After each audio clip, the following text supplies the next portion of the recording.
I love you, I love you, I love you, Lord.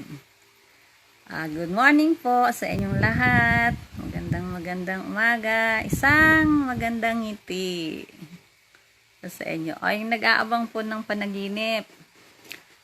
Ito na po ang inyong panaginip. Kayo po ba ay nanaginip ng kotse? Car. Sumakay kayo sa car. Kung pagsakay nyo po sa panaginip nyo sa kotse ay maayos, maganda yung takbo ng kotse nyo, nakapunta kayo sa inyong pupuntahan, na maganda ang walang nangyaring masama. Ano po yun? Isa pong pag-asinso sa buhay. Ibig sabihin, gaganda na po ang buhay nyo. Yayaman na kayo, kaya po sipag-sipag din.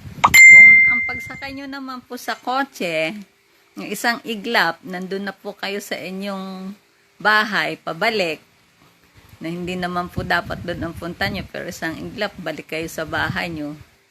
Parang pinitik kayo na ganun kabilis.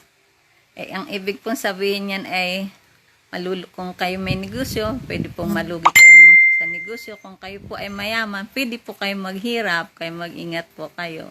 Wag walda sa pera. Salamat po. Bye-bye.